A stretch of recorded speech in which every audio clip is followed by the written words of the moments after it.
and all that. It's just, it's very evil, I think. Well, and this almost sounds to me like he'd been out in the woods like 9 days and finds these two guys. It almost sounds like he'd been out on the trail and hadn't found anybody. Like, he'd been like trying to find somebody, like another victim. So he's out basically hunting. Yeah, possibly. I mean, that's what it seems like. Yeah, and they wanted to give him this light sentence, 2nd-degree murder. They almost let him out 5 years in, and it sounds like he probably doesn't serve 15 years. I doubt that. And he gets back home and goes and does it again. Attacks 2 more innocent people. And well, thankfully they did live. Right. But, he was trying to take them out. Well, yeah, they were shot multiple times apiece, if I recall correctly. Yeah. Well, some theories have emerged about Smith's reasoning for the killings and the attempted murders. Some people believe that Smith fancied himself like keeper of the mountain, and that killing hikers was like doing a good deed because he viewed them as interlopers and thought they damaged the landscape. So he's like an eco-terrorist. I mean, in some weird way, yeah. He's just crazy as hell. Yeah. That's what he thinks he is. But, so he's like Gandalf. Yeah. You shall not pass. Yes. Okay.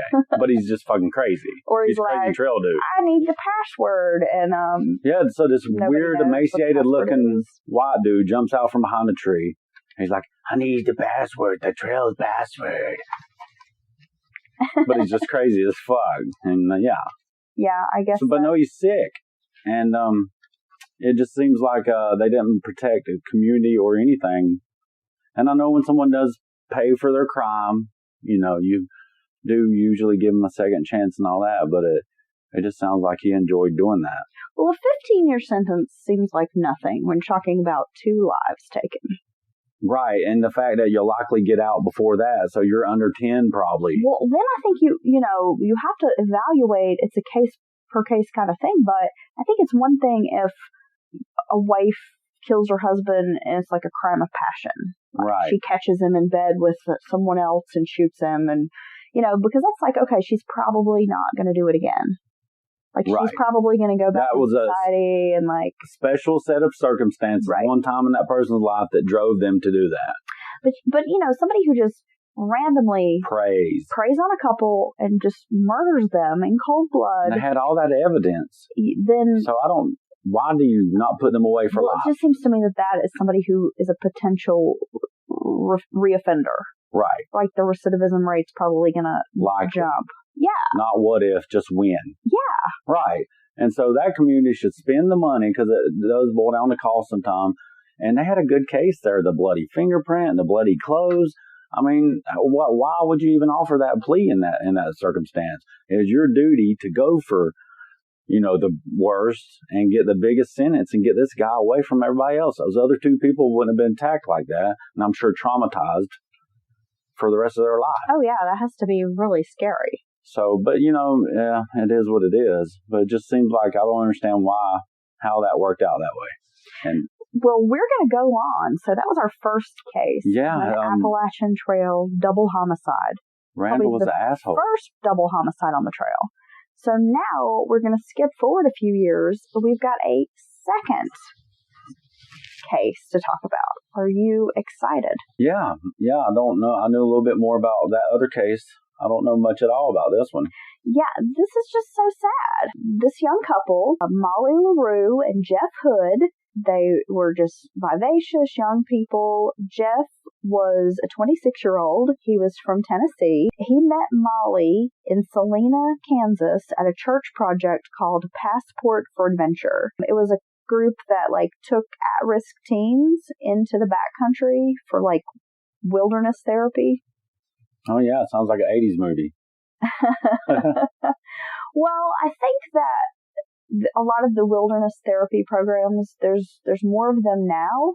So back when this story takes place is in the early 90s, it's not so common to do this kind of thing. Well, Jeff was this avid rock climber, really avid outdoorsman. He had lived in New Mexico, Colorado. He was like a guy who was just always kind of up for the next adventure. working seasonal jobs, kind of moving from place to place, like working in the outdoor recreation field. So he's like a type A personality, outgoing, blah, blah, blah. Seems to be, yeah. Hard worker, probably. Well, Molly was just a year younger than him, so she's 25, and she grew up in Ohio. She was an artist, and she spent time working with Outward Bound in Arizona.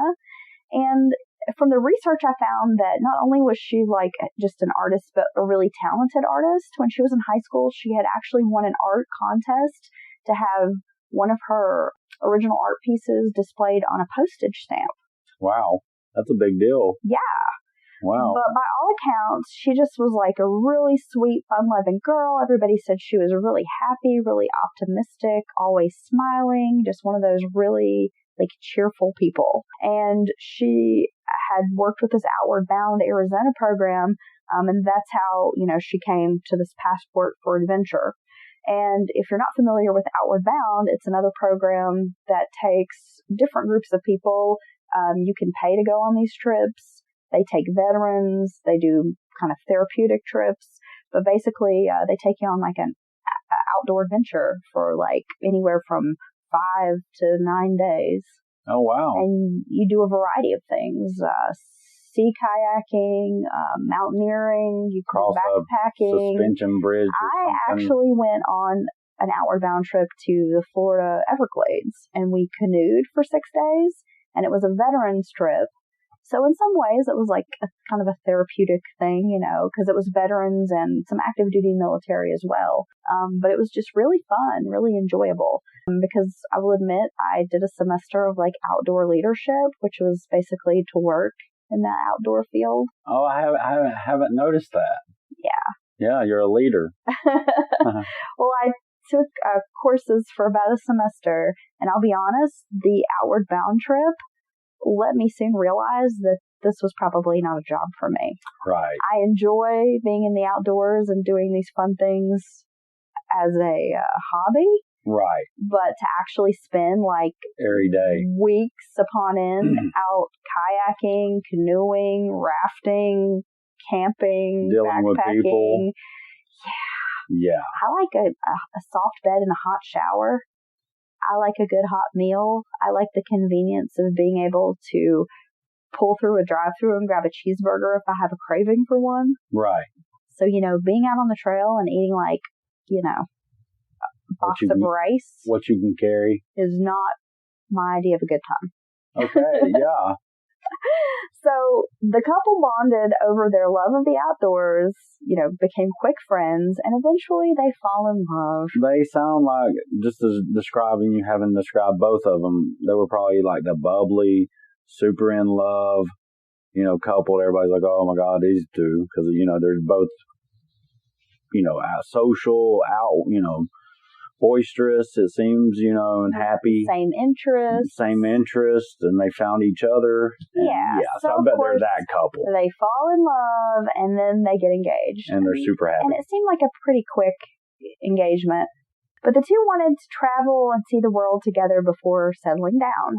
They had planned, hey, this is around the time we think we might want to get married. But before we commit, have this wedding, do the thing, we want to have a once-in-a-lifetime adventure.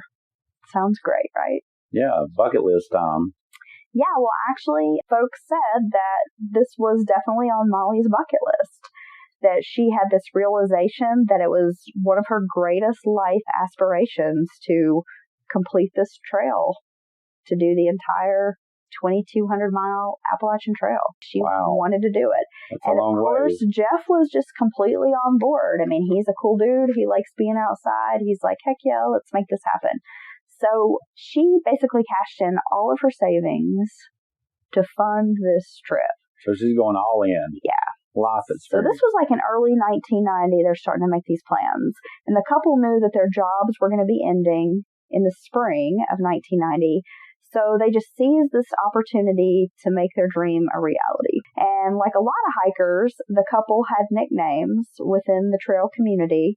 So she went by the nickname Nalgene, and he had the nickname Clevis. What would be your trail nickname?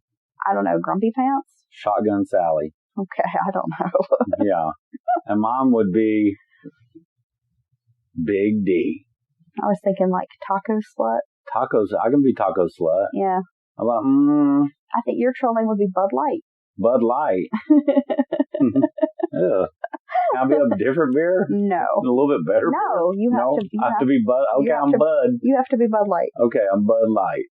Well, they plan to give themselves 6 months to finish the thru hike, which is quite a bit of time, but they were not in any kind of hurry. I mean, they knew, like, once we finish this, we're going to get married, we're going to find jobs, we're going to settle down. The rat race. Yeah. So they were... But they were like, hey, let's take a few months, let's enjoy this trip. I mean, a lot of people will do the trail in like 3 or 4 months, It sounds like they were taking their time. Yeah, they were. No hurry. They definitely wanted to be able to just enjoy the trail. And so here's a little, I guess, statistical information about the trail.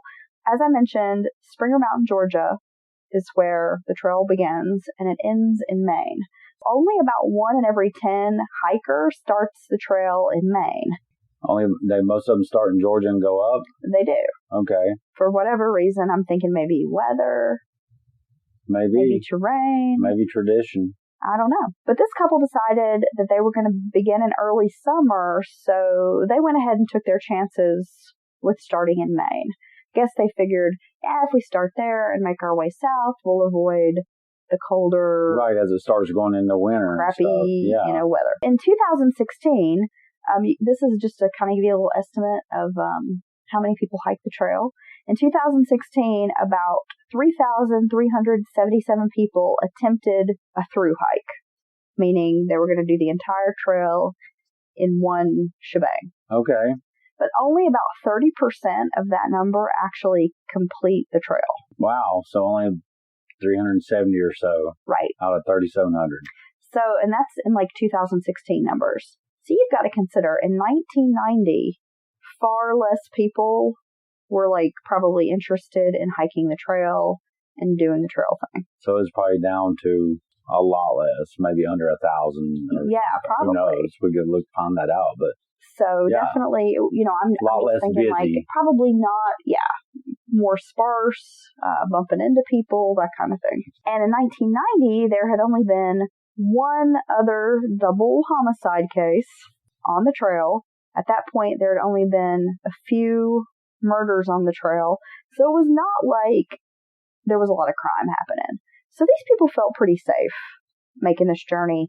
Only a couple of accidental deaths. So, they're not thinking, and they're young, so they're not thinking about the what ifs. Right. And Molly and Jeff, like a lot of hikers, kept journals of the trip. The first few months seemed pretty great. They had made friends on the trail.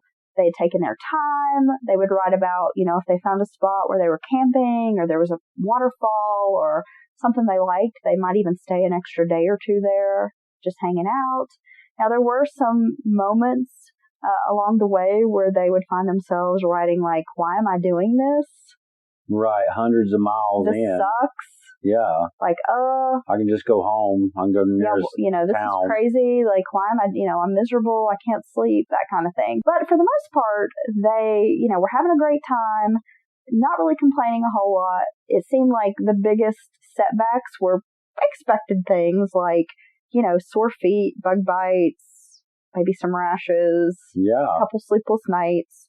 But I mean, you gotta consider you're giving up all those creature comforts to go live on a trail, live out of a backpack for 6 months. You're gonna complain a little bit. Right. That's quite different than normal everyday life. Yeah, every day is not going to be a bed of roses when you're out there. No.